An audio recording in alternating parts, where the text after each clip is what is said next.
percebe que há um conhecimento, há uma referência, né, do Salmo 23, independente se a igreja, pode deixar que ele vai virar sozinho, né? Independente da igreja tradicional, batista, ou evangélica, enfim, ou até mesmo a igreja católica, nós percebemos que, eu vou deixar que ele vai se acertar aí agora, isso, aí vai. Aí, fica parado aí. Não é, aí agora ele vai virar Então, nós percebemos que agora, o Salmo 23, ele é bastante conhecido, mas será que ele é compreendido? Conhecer, ouvir, falar, todo mundo já ouviu falar acerca do Salmo 23, sim ou não? Sim. Mas, e agora? Referente a, como que se diz? Referente a compreensão do que o Salmo nos representa, até mesmo nos ensina. Ficou claro para nós isso? É o que a gente vai ver. No culto passado, eu até comentei alguma coisa na ministração, do Salmo 23 em si. Que quando a gente lê o Salmo 23, o que a gente imagina quando Davi ele fala assim? Vamos lá. Que é uma das partes mais polêmicas do Salmo, que é o verso 4. Ainda que eu andasse pelo vale da sombra da morte, não temeria mal algum, porque tu estás comigo. A tua vara e o teu cajado me consola. O que é consolo? Consolo, é o ombro, é o refúgio, me traz paz, me traz segurança, me traz conforto, ok? Então é isso que a palavra está dizendo. Aí quando a gente entra aqui no verso 5, preparas uma mesa perante mim na presença dos meus inimigos, unge a minha cabeça com óleo, o meu cálice transborda. Antes de ter ensinamento, antes da gente, qual que é a compreensão inicial desse salmo? O que a gente pensava antes quando alguém pregava isso aqui? O que a gente imaginava que Davi estava falando? Sem medo de errar, não tem certo e errado aqui. Antes de conhecer. Não, quando Davi fala assim, prepara uma mesa na presença dos meus inimigos, unge a minha cabeça com óleo. O que Davi está falando aqui? O que a gente entende que ele está falando? Que ele está sentado junto com os inimigos na mesa, que Deus está junto com ele. Vamos usar as pregações antigamente, vamos dizer assim, Deus vai te honrar na mesa dos teus inimigos.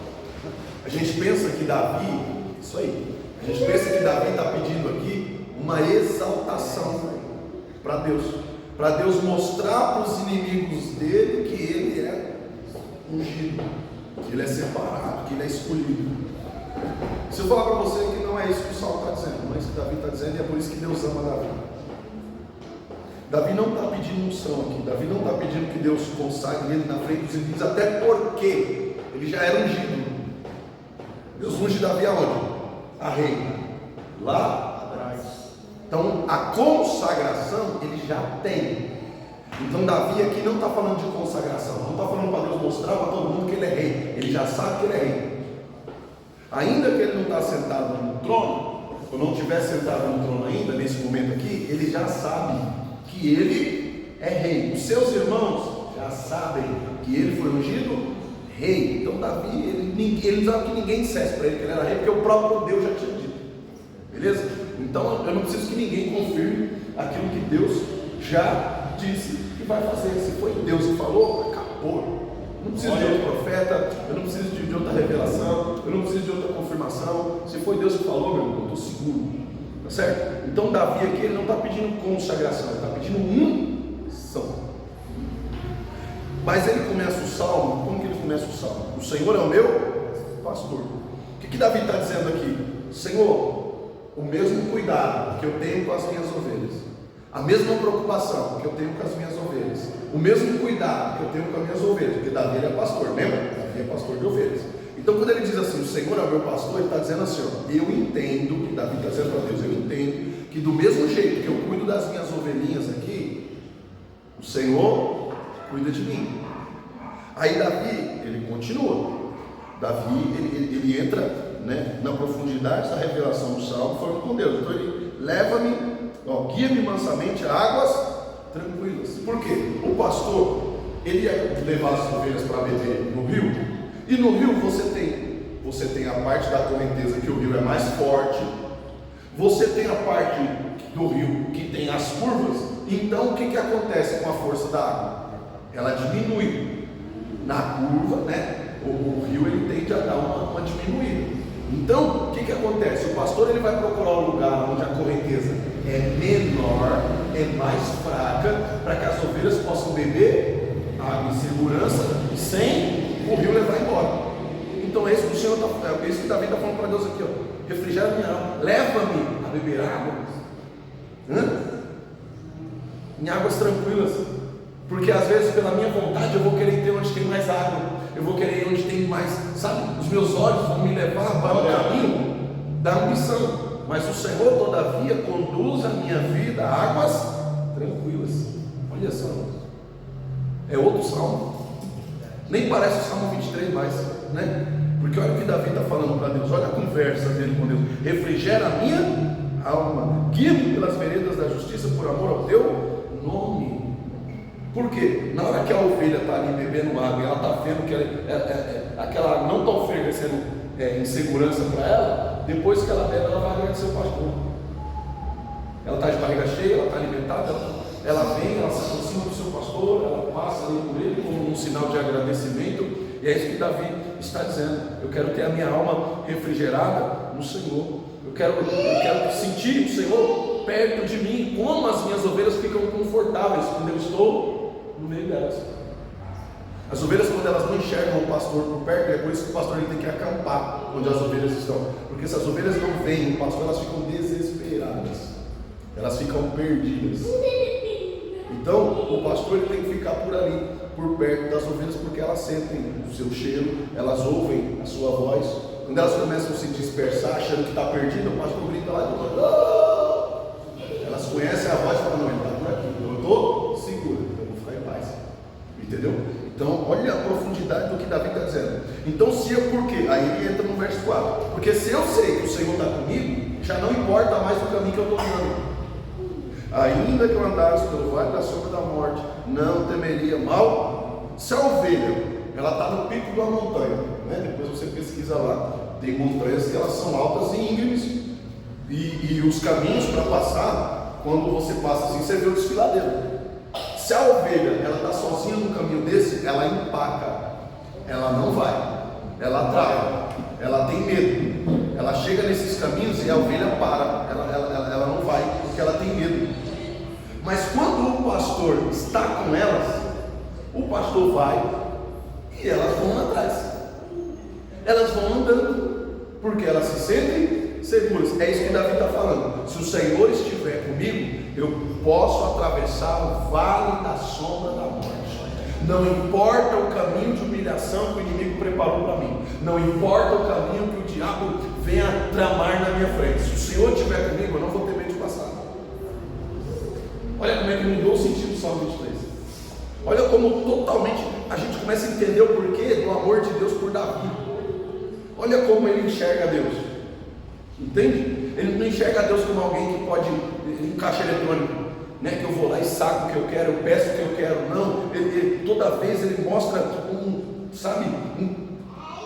um relacionamento com Deus, ele mostra uma ambição de querer estar com Deus e faz questão da presença de Deus. Entende? Então é por isso que o próprio Deus depois fala: não, Davi é meu chegado, né? Aí outra coisa: a tua vara e o teu cajado me consolam. Ovelha não tem medo de cajado. Quem tem medo de cajado é bode, quem tem medo de cajado é lobo. Porque o cajado ele não é para bater na ovelha, o cajado ele é para bater no bode. O cajado ele é para bater no lobo. O cajado é para bater na cabeça do leão quando ele aparecer. Você entende? O cajado não é para bater na ovelha, o cajado é para manter a ovelha em segurança. Quando ela passa por um caminho desse, ela vê que vai cair, o pastor pega ela da ponta do cajado. Então a ovelha não devia ter medo de cajado, porque o cajado não é para bater na ovelha, o cajado é para bater no bode. Então se está doendo,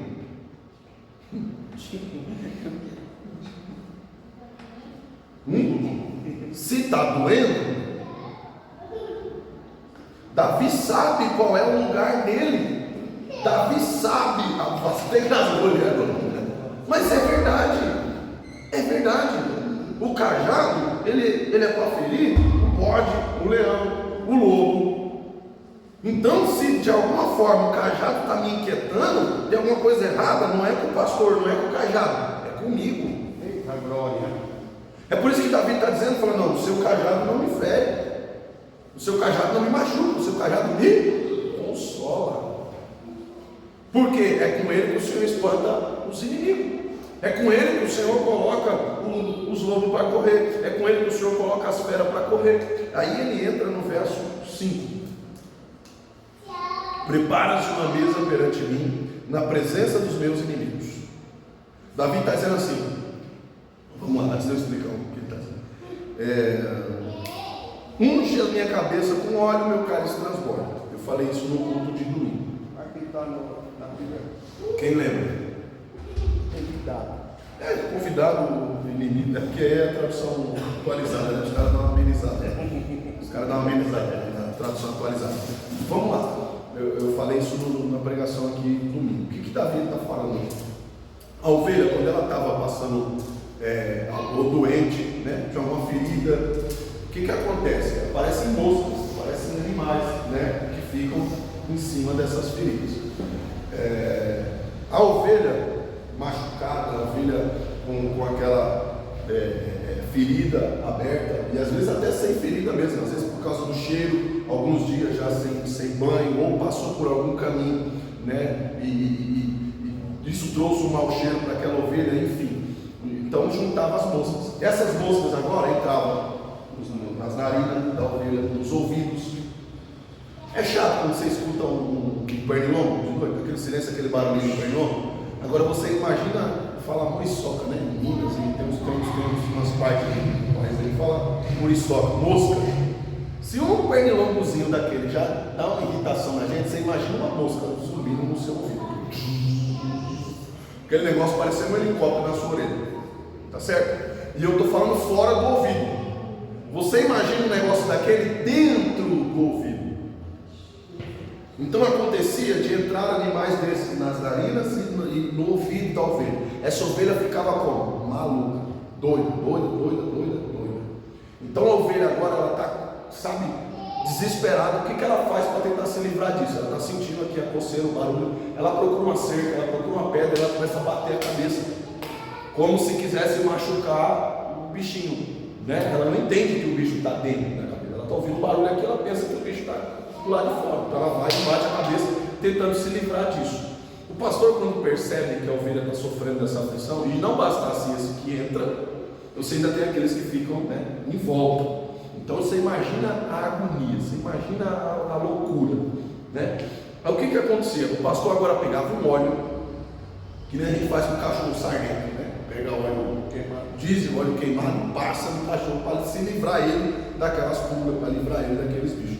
Então o pastor usava o mesmo método com a ovelha. Passava-se esse óleo, tá certo? Esse óleo de azeite na ovelha. Por quê? O cheiro desse óleo espantava esses animais. Então esses animais já não perturbavam mais a ovelha. Não importava mais o barulho, né, desses animais, porque eles não ficavam mais em cima dela, trazendo toda aquela tortura. E essa ovelha era livre então desse mal. Quando Davi diz assim: prepara uma mesa perante mim na presença dos meus inimigos, unge a minha cabeça com óleo, o que Davi está dizendo? Olha o que Davi está dizendo: Senhor, eu quero ser capaz, eu quero ter capacidade de sentar meus inimigos em uma glória, e independente do que eles estiverem falando ao meu respeito, independente dos ataques deles contra mim, independente da trama deles contra a minha vida, eu esteja ileso. Isso não desça para o meu coração, isso não entre em mim, isso não me cause feridas, isso não me cause danos. Eu quero ser capaz de sentar na mesa e alimentá-los. Como tem outro sentido. A Bíblia fala que Davi que teve uma mesa que Davi não sentou. Uma vez que Davi não foi e pediu para Jonathan, para o amigo dele, Jonathan, Representar. Jonathan representar ele, para ele ver como é que o pai dele ia reagir. Mas e as vezes que ele foi? E as vezes que ele estava? Entendeu? Que foi quando Saul estava tentando matar, né? Ele entende que houve um plano para matar ele naquele dia. Então Deus dá uma estratégia para ele não ir. Então você imagina só as mesas que ele teve que sentar. Você sentar na mesa do seu sogro sabendo que ele quer te matar.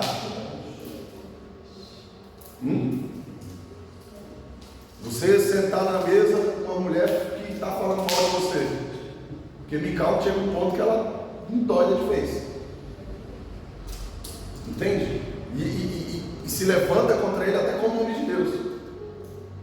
Davi fala, não, isso não pode entrar na minha mente. Eu não posso ficar doente. Então ele determina que, da mesma forma que ele cuidava das ovelhas, ele entende que o Senhor estava cuidando dele e tem o poder de fazer a mesma coisa com ele. Então quando ele pede esse óleo sobre a cabeça, é isso que ele está dizendo: eu não quero, Senhor, que quando eu ficar sabendo o que eles estão falando, o que eles estão fazendo contra mim ou a respeito de mim, eu não quero ser contaminado por isso.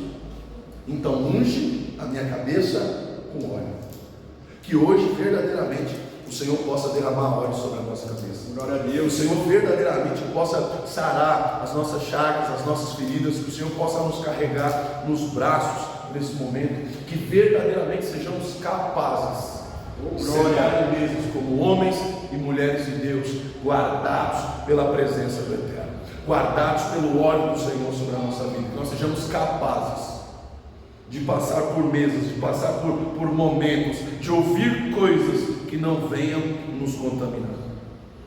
E aí ele segue, né, o verso 6 dizendo: eu tenho certeza, certamente que a bondade, a misericórdia me seguirão todos os dias da minha vida. Ele fala, eu estou certo. Quando eu digo assim que eu tenho certeza, eu não preciso que ninguém fique afirmando isso para mim. Eu não preciso que os obreiros venham, né? O William vem e fala para mim, não, pastor, vai dar certo. O Hélio chega, pastor, vai dar certo. O Gerson chega, pastor, vai dar certo. A Tri chega, pastor, não preciso, porque eu tenho certeza, eu tenho uma convicção. E é isso que Davi está dizendo: certamente, eu tenho certeza que a bondade e a misericórdia me seguirão todos os dias da minha vida. Mas olha por que ele tem essa certeza. Olha por que ele tem a certeza: e habitarei na casa do Senhor por longos. Eu tenho certeza. Por que eu tenho certeza? Porque eu sei o que eu estou plantando. Independente do que eu estou passando, do que eu estou vivendo, olha qual é o meu caminho. Eu vou estar na casa do Senhor. Independente do que eu passar, independente da situação na minha vida, independente do que eu estiver vivendo, eu habitarei na casa do Senhor por longos dias. Por isso que ele diz assim: alegrei-me quando me disseram vamos à casa do Senhor. Aquilo ali não é um convite para ele. Não, eu já estou indo. A alegria dele é que dessa vez eu não vou sozinho. Dessa vez eu tenho companhia. Entende? Então Davi não está felizinho porque alguém convidou ele para ir para a igreja. Não é isso. Davi aqui ele está contente porque tem alguém para ir com ele. Por quê? Porque ele já está indo. O caminho dele é certo. Que assim seja também a nossa vida na presença do Senhor, que o nosso caminho com Ele seja certo. Temos dificuldades sim, passamos por contratempos sim, tem coisas que aparecem no meio do caminho sim, mas qual que é a minha vontade? Eu não fui por causa disso, eu não fui por causa daquilo, mas a minha vontade é estar lá. Houve um impedimento, tem um trabalho, tem uma situação familiar, um filho doente, eu tenho uma justificativa. Eu não fui porque eu não quero, eu não fui porque eu não estou nem aí, não. Eu não fui porque eu tenho uma responsabilidade. Mas o meu desejo, qual que é o meu desejo? Está lá. Qual que é a minha vontade? Está lá. Não importa quem vai estar, quem não vai estar, eu estarei, e ponto, acabou. Que essa seja a certeza da nossa vida, que essa seja a certeza da nossa alma. A tua vara e o teu cajado me consola. Guarda isso, ovelha não foge do cajado. Que verdadeiramente possamos entender, possamos compreender o agir e trabalhar de Deus sobre a nossa vida, tá certo? Então, o Salmo 23, na verdade, você entende que é uma representação do cuidado de um pastor para com a ovelha. Então você vê o relacionamento do pastor com a ovelha chega a ser um relacionamento como que de pai para filho. Porque o pastor cuida das ovelhas da mesma maneira que um pai cuida e se relaciona com seus filhos. Você percebe isso? Que o cuidado do pastor com a ovelha é o mesmo de um pai para com os filhos.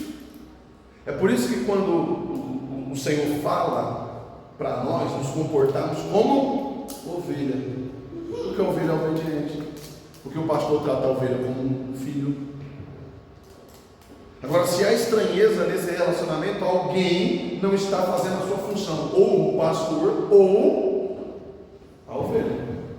Alguém, e aí precisam ser avaliadas as duas partes, alguém não está fazendo a sua função, ou o pastor não está pastoreando, não está cuidando, não está dando a vida pelas ovelhas, ou a ovelha não está fazendo a função de ovelha, o papel de ovelha, fazendo papel de lobo. Está fazendo papel, qualquer outro papel, menos o de ovelha. Não de bode, não de lobo, não de fera, de ovelha. Porque nós precisamos verdadeiramente entender que as decisões, que as situações, quem Davi está dizendo, não sou eu que vou escolher o caminho, é o Senhor que vai me conduzir. É o pastor quem dá a diretriz, é o pastor quem dá a direção. Quem é o pastor da igreja? Jesus é o nosso pastor. Eu não estou aqui para fazer a minha vontade. Pela minha vontade eu já tinha tomado centenas de decisões aqui. Pela minha vontade eu já tinha mudado muita coisa nesse lugar. Mas não é sobre mim, não é sobre a minha vontade, não é sobre o que eu quero. Eu tenho que obedecer a ordem. Às vezes as pessoas olham para mim e falam, pastor, faz o que quem me dera. Se Deus me desse, se Deus me desse. Se Deus me desse essa autoridade de fazer o que eu quero. Se Deus me desse. Mas quer saber, você aqui, você não entra mais aqui, você procura outro lugar, você vai para lá. Você, a partir de hoje você vai cuidar disso aqui, a partir de hoje você vai fazer aquilo ali, a partir de hoje você some da minha frente. Porque eu sou ser humano, como todo mundo aqui é. Então eu não tenho a autoridade nem a liberdade de fazer o que eu quero. Eu não tenho, eu não posso. Eu estou aqui cumprindo ordens. Se eu estou aqui cumprindo ordens, eu estou na qualidade aqui de um gestor, de um encarregado. Eu estou recebendo ordem de alguém que é maior que eu. Certo? Então eu estou cumprindo a minha função. E qual que é a responsabilidade de quem está depois de mim? Receber as ordens que estão sendo passadas e cumpri-las. A gente não tem dificuldade, irmão, de cumprir ordens no trabalho. Você percebe isso? A gente não tem dificuldade de cumprir ordens no trabalho. Você chega lá, o cara nem chefe é ainda, mas é chegado no chefe. Aí o cara chega e dá uma ordem, você não quer saber, você obedece, você executa, porque você sabe que se você não fizer, você vai ter problemas. Então a pessoa vai e faz, a pessoa vai e cumpre, chega num lugar que não conhece, vai num médico, vai num consultório, chega lá, você não pede o crachá da pessoa que está lá te atendendo, a pessoa pergunta o que você quer, você já sai falando, a pessoa diz vai aqui, vai ali, você vai, você não pergunta quem que é aquela pessoa, que carro aquela pessoa tem. Você não quer saber, você obedece. Aí quando chega na igreja,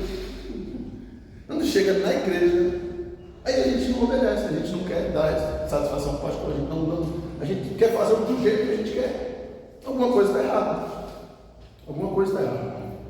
E não é com a igreja. E eu acho que não é com o pastor, porque eu já pedi para Deus, para pegar de volta esse pessoal. Levanta outro. Se o problema fosse eu já tinha dito, está feito. Dá aqui. É fácil.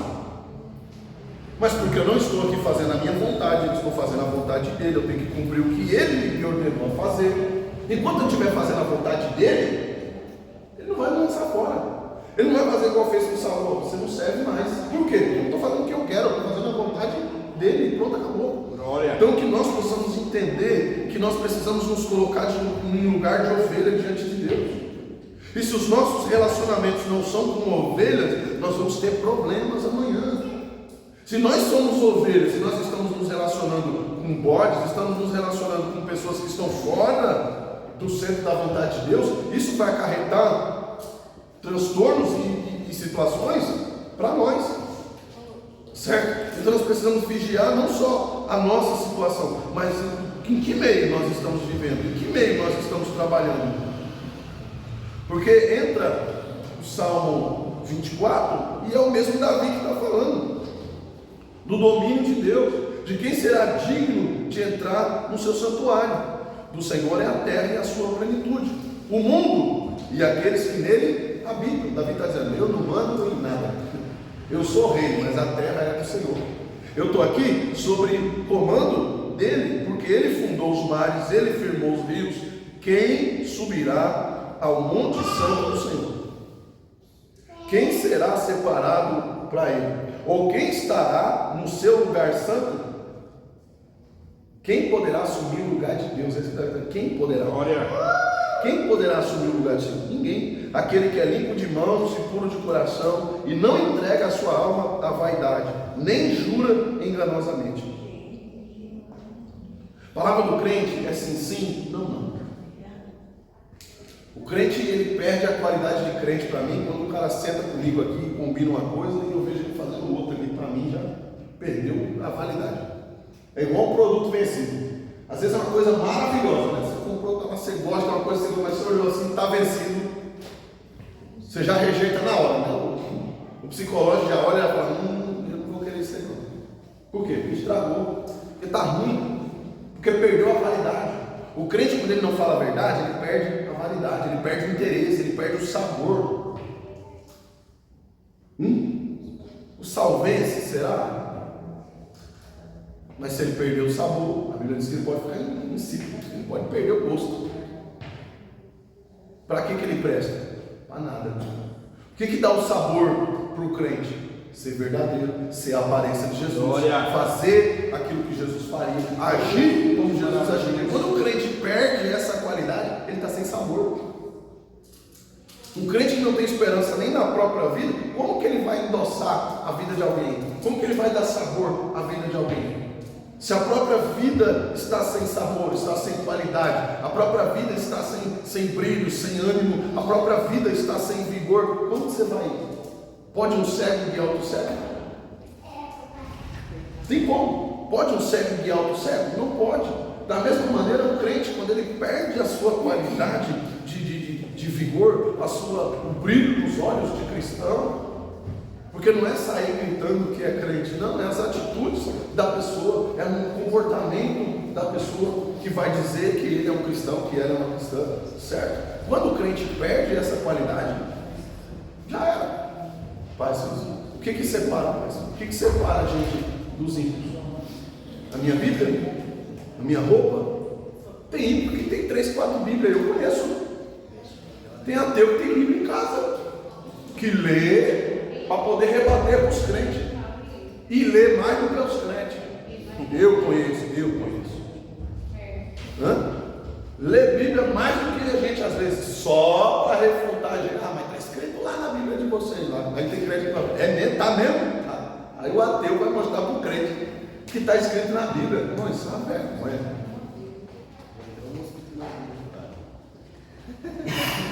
É igual um moço no ouvido. Você entende isso? Agora olha como que o Salmo 23 ganhou outro sentido para nós. A gente conhece um Davi diferente do Davi. Você vê o caráter dele. Quando a gente entende que Davi ele não está pedindo uma unção, Davi ele não está pedindo uma consagração de óleo para Deus mostrar para os inimigos que ele é ungido. Não. Eu só quero sobreviver ao ataque deles. Eu só quero ser capaz de ouvir o que eles pensam ao meu respeito, de passar pelos ataques deles de maneira que isso não venha me ferir nem me causar dano. Pronto, simples assim. Mudou todo o sentido do salmo. Mudou todo o sentido da liberdade, né, que a gente achava. Porque quando você olha o Salmo 23 como Davi pedindo uma consagração, a gente enxerga um Davi meio que arrogante mesmo, um Davi meio que prepotente, dizendo: não, vamos ter que reconhecer que Deus é na minha vida. Sim ou não? A gente parece que é uma prepotência de Davi, né? Não, Deus tem que mostrar para os meus inimigos que eu sou o cara. Só que aí a gente entende que não é isso que Davi está falando. Davi está dizendo para Deus: Senhor, eu sou frágil. Senhor, eu sou humano. Lembra que eu sou humano. Eu não sou Deus igual ao Senhor. Assim como eu cuido das ovelhas quando elas estão sob ataque. das moscas e dos insetos, cuida de mim contra os ataques dos meus inimigos. Muita glória. Acho que eu já comentei isso aqui em pregações, eu falei no domingo, não sei como é que estava lá, não sei se vocês conseguiram acompanhar depois, enfim. A citação de Davi no Salmo 23, quando ele pede o óleo sobre a cabeça, eu expliquei para eles que Davi ele não está pedindo uma consagração de óleo, ele já era consagrado, ele já era ungido. E aí, falei para eles da situação do pastor quando a ovelha está sobre ataque de insetos. Não sei se vocês já pegaram alguma explicação nesse sentido. Então Davi ali está falando desse respeito. Senhor, eu quero ser capaz de sentar com eles numa mesa, mesmo sabendo que eles estão tramando contra mim, mesmo sabendo que eles estão falando de mim, e de maneira que isso não me aflige, de maneira que isso não desça do meu coração, de maneira que isso não me impeça de ser quem eu sou com o Senhor. Do mesmo cuidado que o pastor tem com a ovelha para livrar ela desses ataques de moscas e insetos, ele pede para Deus ungir ele, né, para que esses ataques não entrem na mente dele, não façam ele se envolver em um momento de loucura, né, porque é isso que acontece com a ovelha quando um inseto entra no ouvido, no nariz, enfim, ela tenta bater a cabeça numa pedra, no tronco, tentando se livrar, né, daquele inseto, daquela dor. Então, quando ele pede para Deus ungir a cabeça dele com óleo, é isso que ele está falando. Senhor, eu quero que o Senhor derrame uma unção sobre a minha vida, de maneira que os ataques, né, externos, daquilo que estão falando, daquilo que estão tramando contra mim, não mudem quem eu sou. Olha, certo? Então, foi uma das questões que a gente trabalhou aí dentro do Salmo 23 aí. Beleza? Então é isso. Bora lá. Então nós vamos agora ver o Salmo 37, certo? Nós temos uma sequência de salmos aí, como eu disse, 37. Nós não vamos ver todos os salmos, porque é muita coisa, assim, peguei os principais salmos para a gente ir trabalhando dentro deles aí, e a partir desses principais, você consegue então trabalhar aí os demais salmos e aquilo que Deus ele vem falando aí por intermédio dos seus profetas, certo? Deixa eu ver. Vamos trabalhar aqui o 34 rapidinho, só os pontos interessantes aqui. Salmo 34. Então Davi aqui, ele está agradecendo a Deus, tá certo? Por uma vitória, por uma resposta. E ele está animando os demais a confiar em Deus por uma resposta. Tá certo? O 34. O 19 vai dizer assim: o 7, ele afirma, né, que o anjo do Senhor acampa-se ao redor dos que o temem e os livra. Ele não está falando nada novo aqui, né? Ele só está afirmando a passagem do deserto, quando Deus acampa os anjos, né, ao redor do povo para poder livrar e guardar. Porque a gente só tem consciência disso aqui quando Jesus fala lá na frente, né, que vai acampar os anjos ao nosso redor, na oração que Jesus ensinou para nós. Mas lá atrás, olha quem já está falando isso aqui? Davi já está falando isso aqui. Mas por que ele tem essa certeza? Por causa do caminho no deserto, quando pela travessia de Moisés. Então assim, Deus falou com Davi? Não, mas Deus falou com Moisés, é a mesma coisa que ter falado comigo. Por quê? Porque eu creio. É o mesmo Deus, eu creio. Tá certo? Eu creio e eu tenho certeza, eu estou vendo o cuidado de Deus. Então Davi, ele pega para si essa certeza, e ele está agora tentando que outros também tenham essa certeza, de que o anjo do Senhor acampa ao redor daqueles que o temem e os livra. E os livra quer dizer que o fato do anjo estar comigo não vai me livrar automaticamente. Não é automático o negócio, você entende que não é automático? O anjo está comigo não era nem para eu passar a situação de perigo. Mas se o anjo precisa me livrar, é porque vai ter guerra, vai ter batalha. Porque senão o anjo não precisaria me livrar, só dele estar comigo eu já estava livre. Não, o anjo segura a campo ao redor dos que o temem e os livra, guerreia por nós, trabalha por nós, batalha por nós, intercede por nós. Verso 19: muitas são as aflições do justo, mas o Senhor os livra de todas. De meia dúzia? De uma, de duas? Não, de todas. Mas para ele me livrar de todas, eu tenho que estar dentro da justiça de Deus. E estar dentro da justiça de Deus nem sempre é fácil, não. Estar dentro da justiça de Deus nem sempre é fácil. Eu agir de maneira coerente, eu agir de maneira justa. Porque eu sempre, como pai, eu vou querer favorecer meus filhos. Como esposo, eu vou querer favorecer a minha esposa. Como chefe de família, eu vou querer favorecer a minha casa. Glória. A gente é assim. O ser humano é assim. Desde sempre. Agora, eu agir justamente é eu dividir em porções iguais para todo mundo. Eu não vou dar uma porção diferente para o meu filho porque é meu filho. Eu não vou dar uma porção diferente para minha esposa porque é minha esposa. Não posso. Eu não vou tirar uma porção diferente para mim porque eu sou pastor. Não, tem que ser igual. Isso é justiça. O peso não pode ser um para o William e um para o Gerson e um para o Walter e outro peso para a Paloma diferente. Não, o peso é o peso é igual. Porque a gente vê Deus, todavia, na sua justiça, Ele não isenta ninguém. Deus, Ele chega e Ele ensina para nós que a mulher é o vaso mais fraco, a mulher tem que ser cuidada, que a mulher tem que ser protegida, que a mulher tem que ser amada. Mas quando Deus desce no Éden para interpretar a justiça, Ele fala para a mulher: você vai ter a sua porção, você vai sentir dor, você vai ter que ser submissa ao seu esposo. Ele não poupou ela porque ela era vaso leve, porque ela era frágil, ela tinha uma responsabilidade, ela errou também tanto quanto. Então Adão teve um peso, Eva teve um peso, a serpente teve um peso, a humanidade teve um peso. Sabe por quê? Porque Deus é justo. Não, o filho da vizinha fuma maconha é um bandido, é um nóia, é um vagabundo. Meu filho, a pastor da igreja está fumando maconha, mas ele é um tadinho, ele é um coitado, ele, oh meu Deus, ele sabe, ele é tão bonzinho. Oh Deus, entende? Não tem essa. Não existe dois pesos e duas medidas. Não existe. Diante de Deus, eu trabalhei muito. Lembra do salário, né? Eu cheguei primeiro. Eu trabalhei desde sempre na igreja. Eu me converti agora, comecei a trabalhar, Jesus voltou. A recompensa é a mesma. Glória. Então eu vou deixar para fazer depois. E se não der tempo? Entende? Porque o dinheiro é dele, o pagamento é dele, o salário é dele, é ele que distribui. Então assim, para ele é ele. Tá certo? Porque nós estamos aqui pela infinita misericórdia dele, por aquilo que ele está trabalhando, fazendo para nós e através de nós. Então olha como Deus tem sido cuidadoso para com a nossa vida. Verso 20 do capítulo 34 aí. Ele lhe guarda todos os seus ossos, nem sequer um deles se quebra.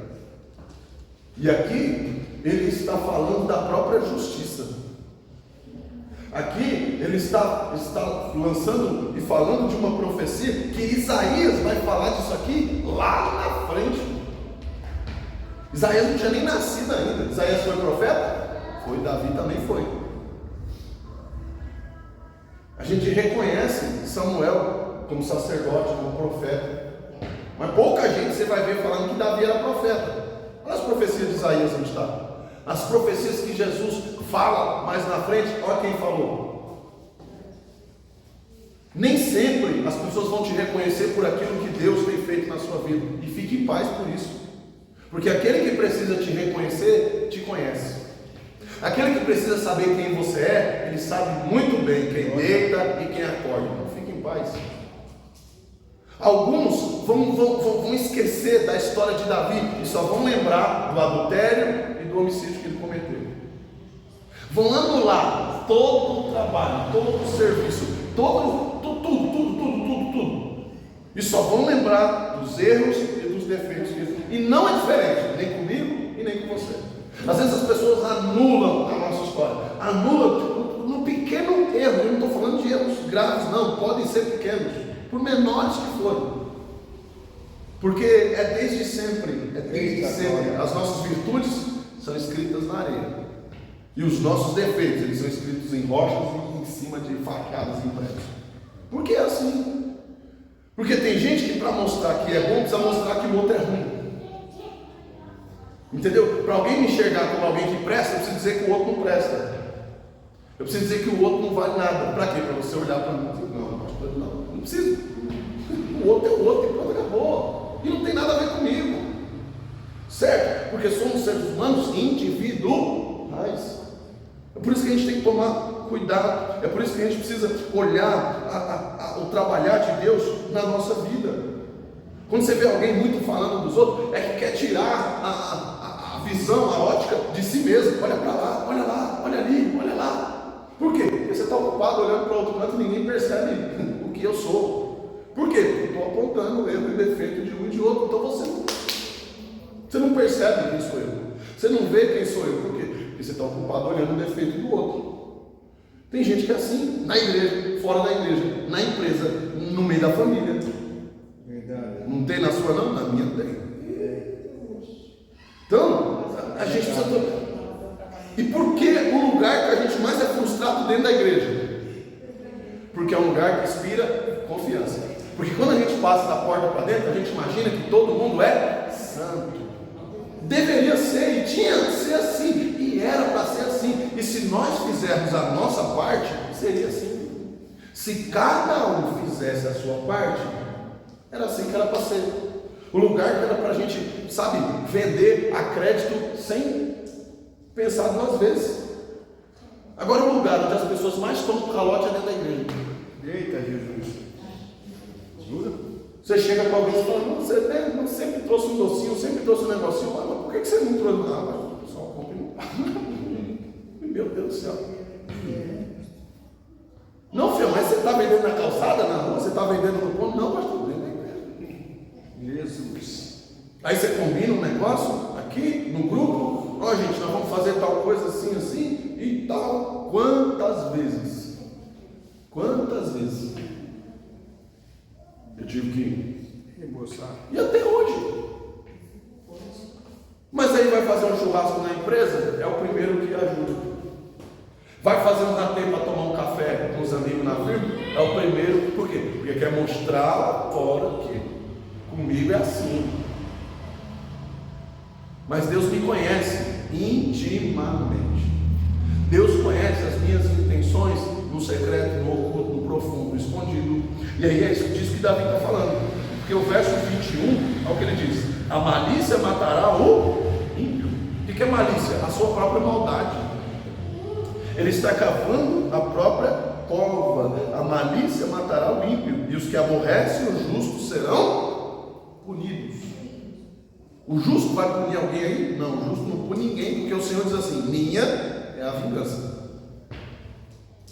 Feriram você, maltrataram você, se fizeram alguma coisa contra você, fique em paz, porque a vingança não é sua. O Senhor diz assim: minha é a vingança, eu que vou vingar. O Senhor está dizendo. O Senhor resgata a alma dos seus servos. E aí volta naquele sentido que Davi fala, né, que às vezes somos feridos, enfim, e a gente se abate, a gente quer parar, e a gente quer desistir, e a gente é normal. Mas o Senhor, Ele vai lá e Ele resgata a alma dos seus servos. E nenhum do que nele confia será condenado. Glória. Por quê? Porque eu estou agindo na justiça, eu estou agindo na verdade. O nosso país é corrupto. A nossa, sabe, desde pequeno, a gente vê aquele amiguinho que sempre é mais ligeiro do que os outros, sempre ele tem que levar vantagem, sempre ele tem que ser o que, sabe? É cultural nesse país nosso. Parece que as pessoas passarem a perna uma nas outras. Mas o crente, ele tem que se libertar dessas tramas, ele tem que sair do meio disso, ele tem que ser diferente. Só que a gente não entendeu que o ser diferente não é só se vestir diferente ou falar diferente, é ser diferente. É permitir que Jesus haja e fale e trabalhe através de nós. É simples assim. Porque mudar o manequim é fácil. Quem trabalha em loja faz isso toda semana. Chega lá, bota outra dos manequins de loja. Nós não somos manequim de igreja. Não é só mudar a roupa. É o nosso caráter que precisa ser trabalhado. É o nosso eu precisa ser quebrantado e transformado e mudado. Porque se eu venho para Jesus e eu continuo sendo eu, não é Ele. Entende? Por isso que Paulo lá na frente ele diz assim: não vivo mais eu não faço mais o que eu quero. Eu não faço mais o que eu quero. Não faço mais o que eu tenho vontade. Não faço. Quem dera. Falei isso agora não. Quem dera que o pastor fizesse o que eu quero. Não posso. Por mais que as pessoas às vezes falam: ah, o pastor, a pessoa faz o que ele quer. Quem me dera se eu fizesse o que eu quero? Se eu fizesse o que eu quero, eu tinha um porrete aqui pendurado assim, ó, escrito oração. Bem no jeito ali. Botava 2 obreiros ali no poste do vato assim, dizia: ó, isso aí passa, isso aí não entra, isso aí não entra, isso não passa, isso não entra, não vem. Botava uma irmãzinha cheia de autoridade ali. Irmão, se fosse a minha vontade, meu Deus do céu, vamos na oração, irmão. Porque o diabo, irmão, a gente jejua, a gente ora, tá certo? A gente desce em oração e o diabo obedece. Não, o diabo obedece. O diabo obedece. Você ora, você expulsa e ele sai, ele tem que sair.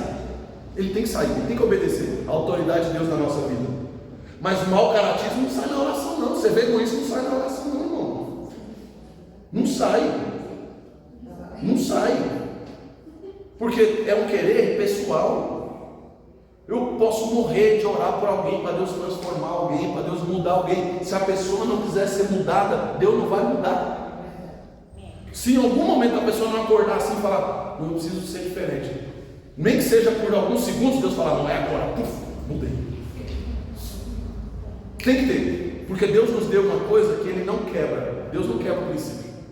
E um dos princípios que Deus estabeleceu na nossa vida foi o livre arbítrio. Se você deixar, eu vou fazer. Se você quiser, eu vou fazer. Se você quiser, eu vou te ajudar. Se você não quiser, beleza?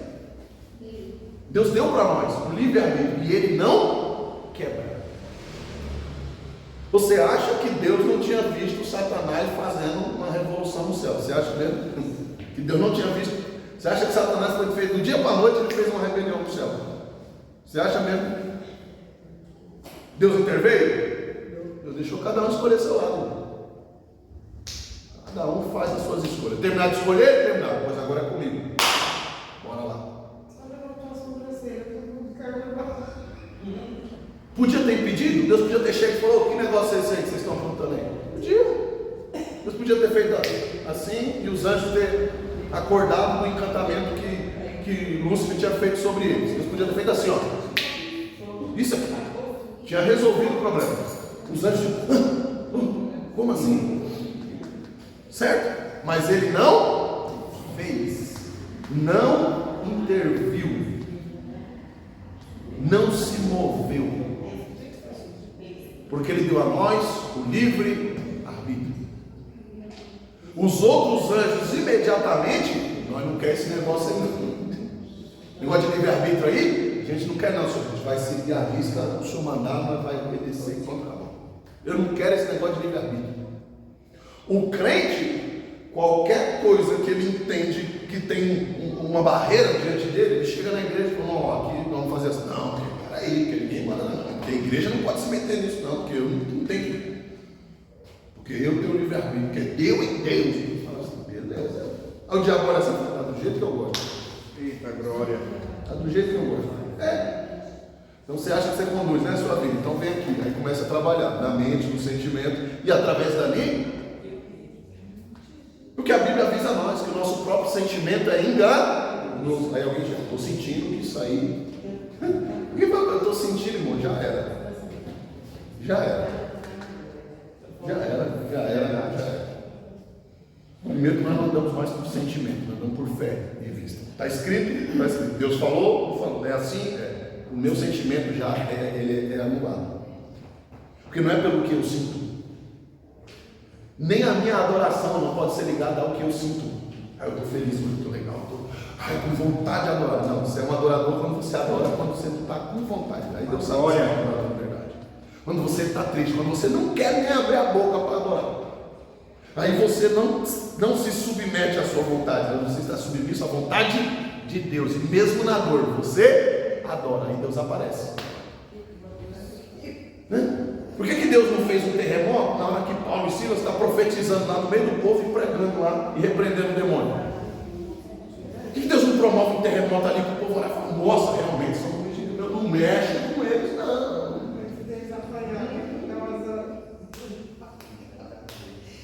Madeira, humilhação. E Meu Deus do céu.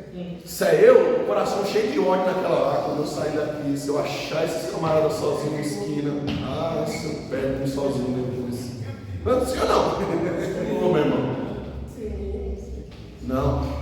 Os caras não querem nem saber quem bateu, quem falou, o que aconteceu, porque o sentimento ali já está anulado.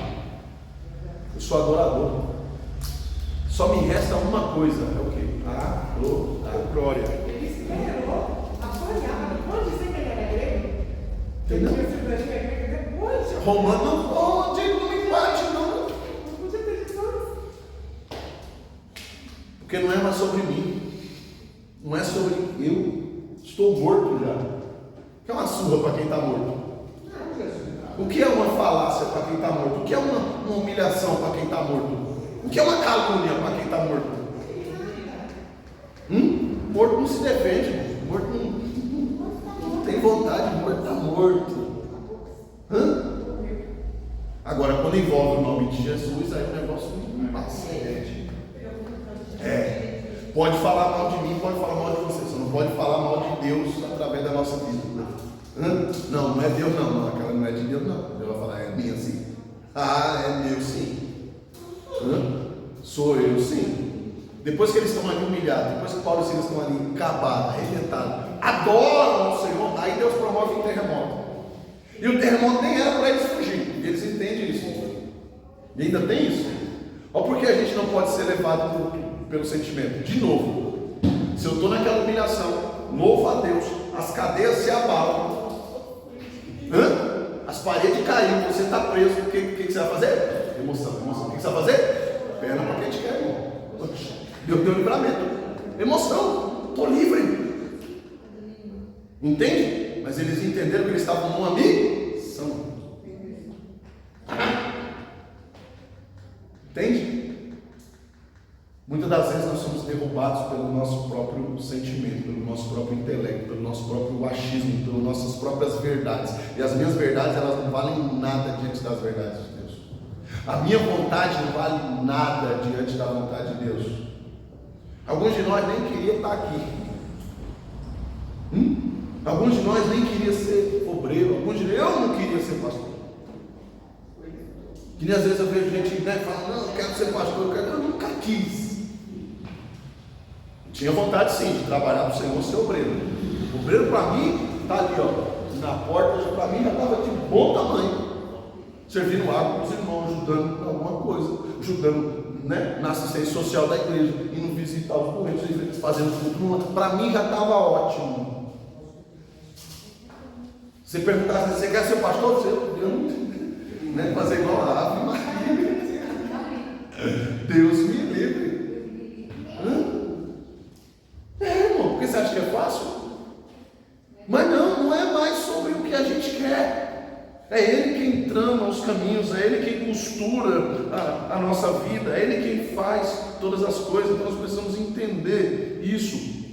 Bora lá, Salmo 37. Meu Deus do céu. Glória, já acaba comigo. Aí a gente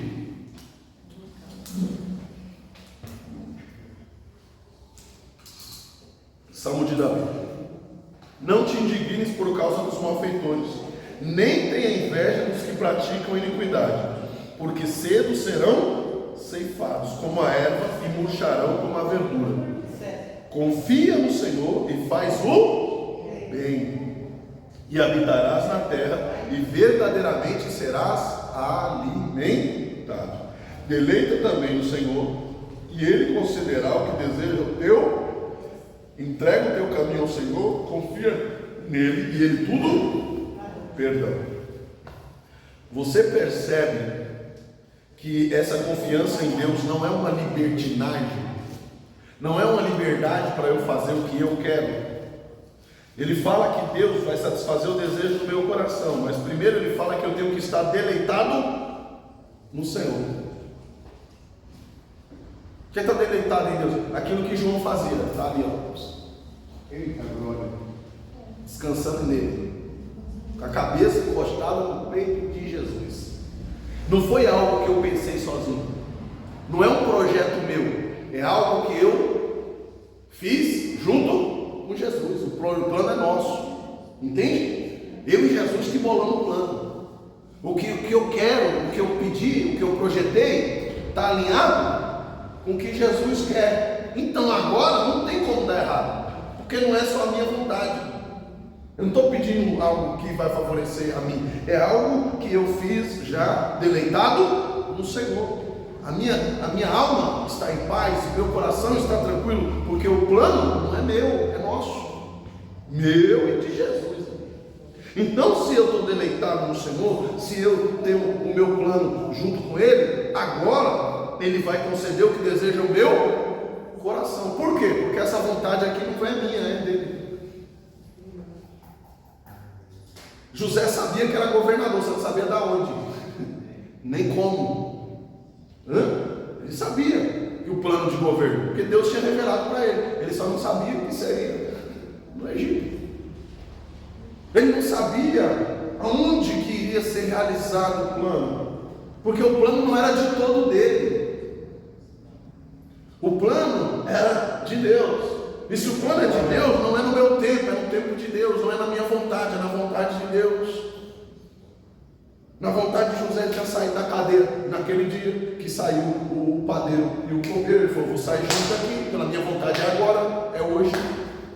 Fiz as contas, já paguei a minha dívida, está tudo certo, não tem mais nada que me impeça, é agora, é hoje. E ele faz o plano: vou sair da cadeia hoje. Quando você chegar lá, você vai ter uma reunião hoje com o faraó, você já troca uma ideia com ele lá, já pede para ele assinar meu alvará, está tudo certo, estamos juntos, ajudei vocês, agora vocês me ajudam. Está tudo no esquema, não tinha como dar errado. Os caras iam falar com o dono do pedaço, não tinha como dar errado. Fala para ele que eu sou inocente. Mas no plano dele está tudo certo. No plano dele estava ali, mas não estava nos planos de Deus, irmão. Porque não é pela minha vontade, não é pelo meu desejo, não é pelo meu trabalho, não é pelo meu serviço, não é pelo que eu fiz ou o que eu deixei de fazer. É pela vontade dele, que é soberana. Você entende isso? Porque ele cria regras e princípios que, se necessário for, ele mesmo quebra. Na individualidade. Como que é um Deus que fala para você não se misturar com outro povo, para você não se envolver com outro povo, agora te coloca como um governo? Olha. Aí alguém está olhando para José e está dizendo: está vendo? Está desfiado, não está orando, não está jejuando, está vendo? Porque olha lá, ó, aqui o que Deus falou aqui, ó. Deus falou com você, irmão, guarda para você e cumpre o que Deus falou com você. Quantos crentes você acha que falou que José estava desviado? Fora do propósito, fora da visão de Deus, fora da direção de Deus, está vendo aí? Fora da direção, fora da visão de Deus. Mesmo jeito que aconteceu com Moisés quando casa com uma mulher. Está vendo aí? Miriam e Arão, os dois que eram para estar ali. Não, olha aí, está no erro. Porque em vez de eu fortalecer o meu relacionamento com Deus e a minha amizade com Deus e me deleitar no Senhor para aquilo que Ele tem na minha vida, às vezes eu fico tão preocupado com aquilo que Deus está fazendo na vida dos outros e fora da minha casa, fora de mim, que eu esqueço que eu tenho que ter o meu compromisso individual com Deus, a minha particularidade com Deus, que os meus planos não podem estar desalinhados dos planos que Ele tem para a minha vida. Eu posso fazer plano para ganhar dinheiro, e Deus fala: não, você vai ganhar alma. Você vai ganhar alma, né? Ele mostra para Pedro, fala: se eu quisesse você um grande pescador, olha aqui, ó, tanto de peixe que ele jogando no sol. Olha aí, se eu quisesse você um pescador, eu podia fazer você o pescador mais rico do mundo, mas eu não quero. Quero que você seja pescador de homens. Fecha essa pescaria aí e vem comigo. Eu não posso ser rico? Pode. Eu não posso ser famoso? Pode. Desde que isso esteja dentro do plano de Deus para a tua vida. Simples assim. Deus não tem problema que você seja rico, que você seja famoso, que você seja importante. Deus não tem problema que você tenha recursos, que você cresça. Inclusive Ele mesmo te patrocina. Ele tira José do nada, Ele tira Jacó do nada e faz deles governadores dentro das suas terras, no meio da sua família, como tantos outros. Deus o fez. Quem seria Davi a depender dos seus irmãos? Irmão? Teria sido ninguém. Nem no exército Davi tinha entrado, já tinha sido recusado. Até no exército ele já tinha sido recusado, não tinha mais idade para ele entrar no exército, sabia? Se dependesse da sua família, Davi seria servo o resto da sua vida. Davi não teria recursos para ser alguém importante.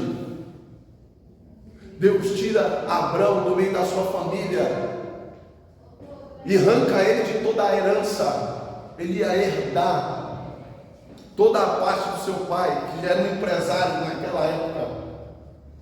Deus arranca ele, você não vai depender da herança do seu pai. E a gente vê Abrão peregrinando o resto da sua vida, e a gente, quando começa a ler, parece que ele não vai ser ninguém. E aí Deus prospera ele de tal forma que até os seus filhos agora já vêm e nascem prósperos. Isaac herda uma herança não só física, mas também espiritual. Quando Deus vai se apresentar para Isaac, eu sou o Deus do teu pai. Entende? Assim como eu fui com ele, assim como você viu o seu pai crescer, eu vou agir também na sua vida. E com Jacó não é diferente. Entende? Porque Deus, Ele tem os seus princípios e as suas maneiras de trabalhar, e a gente precisa entender isso. A gente precisa se colocar no âmbito de deleite naquilo do Senhor. Eu preciso confiar em Deus. E essa confiança exige, verso 5 do Salmo 37, exige o quê? Uma entrega. O que é uma entrega? Entendeu agora o que você pastor? O que é entrega? Eu não estou mais sobre a minha vontade, eu não estou mais sobre o meu domínio. Entrega é eu me sujeitar à vontade do outro. Entrega é eu me submeter à vontade de outrem. E o Senhor está dizendo, entrega teu caminho ao Senhor. Tem coragem? O seu plano, o seu projeto, o seu rascunho, tem coragem? Entrega. Entrega para Ele. Deixa na mão dele, pergunta para Ele, deixa Ele fazer, deleita no Senhor e Ele concederá o desejo do teu coração. Entrega teu caminho ao Senhor, confia nele e Ele tudo fará. E Ele fará sobressair a tua justiça como a luz e o teu juízo como ao meio-dia. Aquilo que você faz de certo, aquilo que você faz de correto pelo nome do Senhor, não ficará escondido, não ficará sem pago, não ficará sem recompensa. Ele fará justiça sobre a tua vida. Descansa no Senhor, espera nele. E outra, não te indignes por causa daquele que prospera em seu caminho, por causa do homem que executa astutos intentos. Ele já fala, o ímpio vai prosperar? Sim, porque a prosperidade nem sempre ela vem de Deus e como uma bênção de Deus. É por isso que alguns de nós não podem prosperar a tal ponto. Tem gente que não sabe lidar com prosperidade, tem gente que não sabe lidar com dinheiro. Tem gente que enquanto é humilde, enquanto ele depende dos outros, ele sabe se relacionar com as pessoas. Eu trato bem o Walter, eu me relaciono com o Walter, que em algum momento eu posso precisar do Walter. Ô Walter, você está aqui, cara, eu estou meio assim, você tem como você me ajudar? E opa, vamos lá. Porque eu sei o coração que o Walter tem, eu volto a me ajudar. Ô Hélio, e tal, cara, deu uma apertada aí, eu estou meio, você pode, ô pastor, vamos lá e tal. Eu preciso. Só que, dependente, se Deus me tirar de uma situação que talvez eu não precise mais de ajuda, eu não falo mais com ele. Eu não falo mais com ele. Quem nunca conheceu alguém assim? E infelizmente tem pessoas no nosso meio que às vezes Deus não prospera por causa disso. Às vezes é uma pessoa que você vê, uma pessoa inteligente, às vezes é uma pessoa que tem todo um poder de persuasão, uma pessoa que, mas não prospera, não cresce. Por que não cresce? Por que Deus não investe nessa pessoa? Porque às vezes a pessoa não tem coragem de abençoar ninguém. É gente que, se Deus prosperar, sai do nosso meio. É na igreja mesmo. É dentro da igreja mesmo. Quando eu estou falando, não falo de fora não, eu falo só de dentro. Eu contei isso aqui, foi uns cultos para trás. Deus me mandou uma bênção, aí quando chegou eu fiquei, sabe quando você fala, meu Deus, agora eu vou sair do aperto, vou resolver umas coisas. Ele falou, opa, isso aí não é para você não. Eu falei, meu Deus. Fiquei quieto.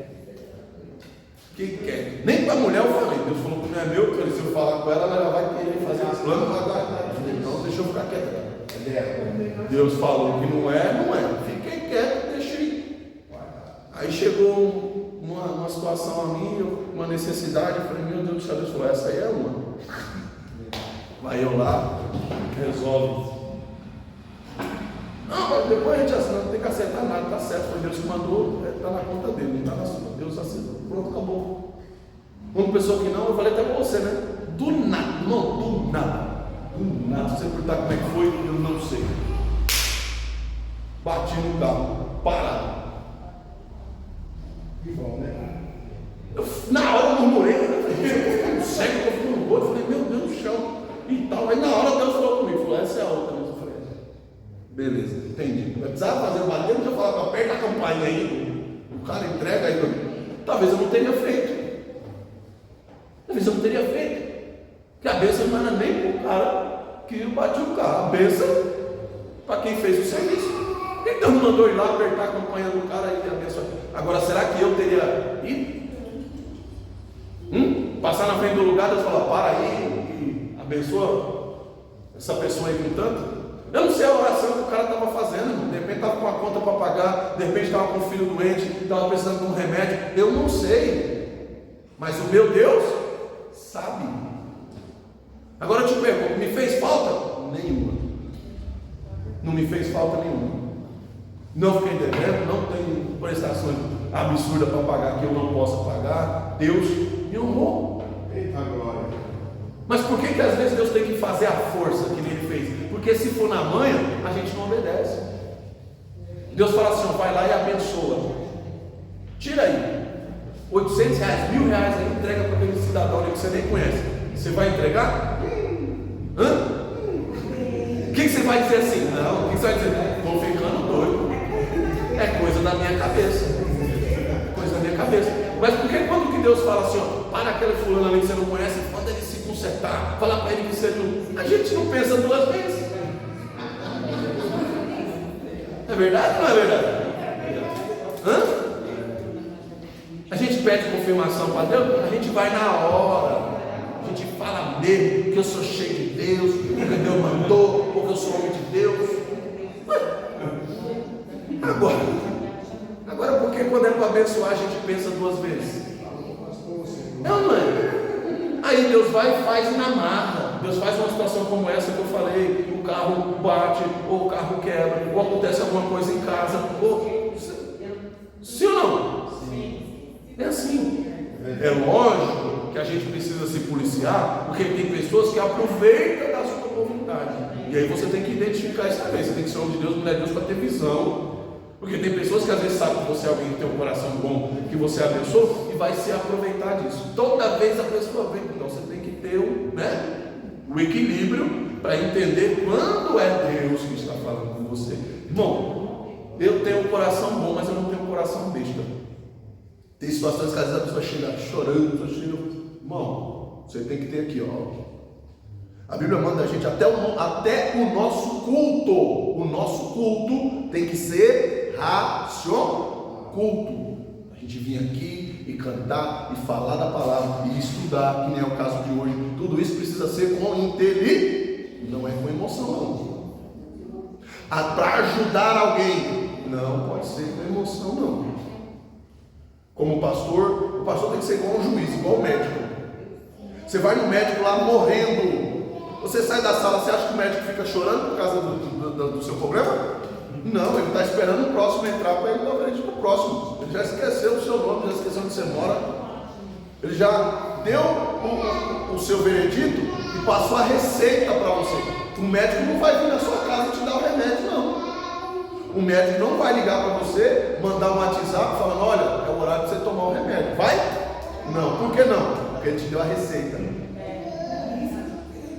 Tem pessoas que não servem para ser pastor, para ser, às vezes, nem obreiro. Por quê? Porque se envolve nas questões emocionalmente.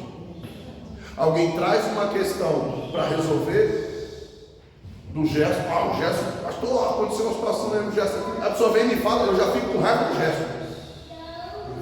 Porque não pode, porque não é esse o meu papel.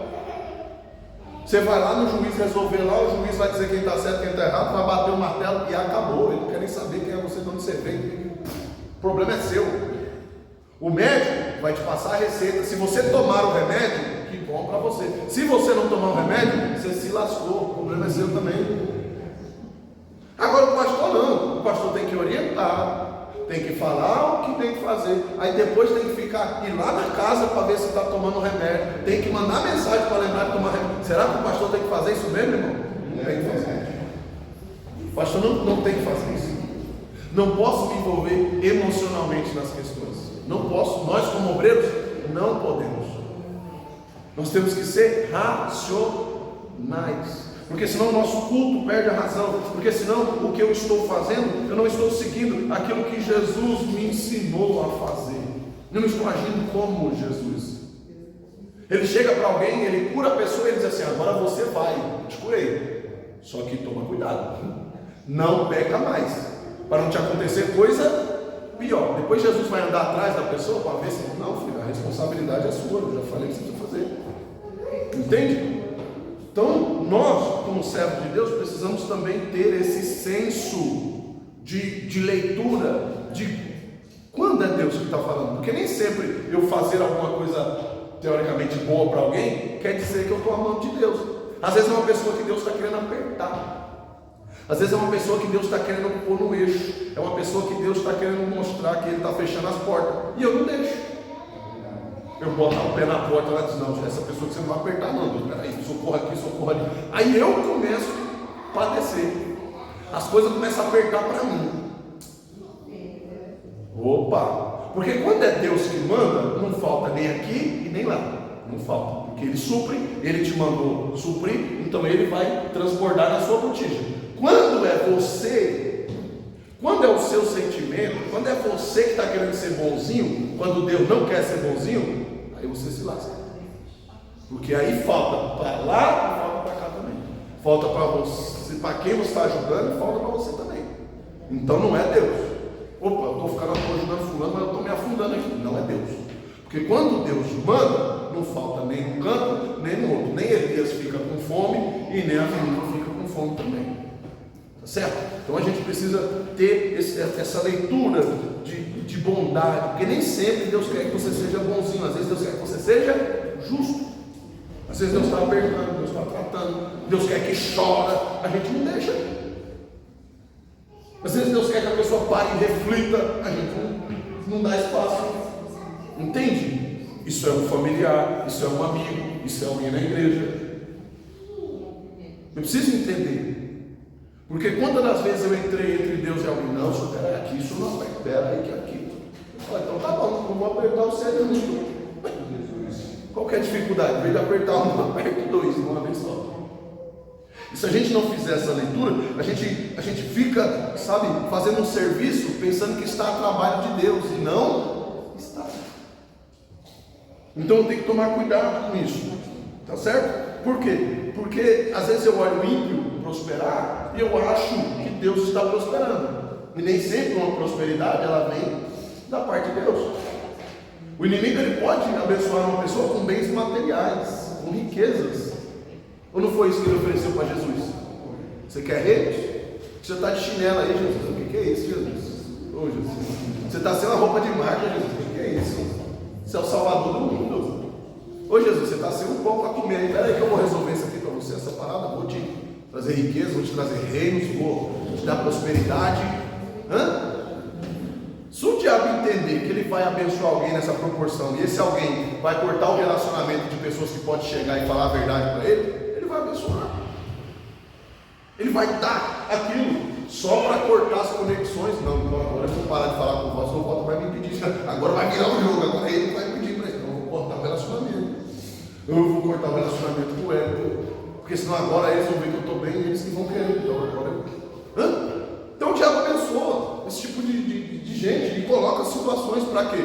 Para tirar as pessoas que vão poder puxar essa pessoa para a realidade. Você entende? Só que aí às vezes alguém que está na igreja orando, pedindo uma bênção para Deus, orando, pedindo prosperidade para o Senhor, e essa prosperidade às vezes não vem, se revolta, porque olha e diz assim, que foi o que aconteceu com Asaf, né? O Salmo 37 aqui é um contraste do Salmo 7,3.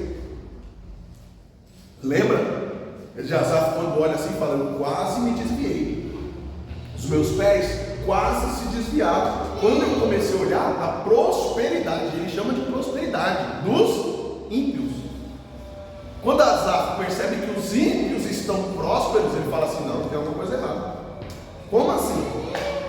Como que quem não está vindo para a igreja comprou um carro novo?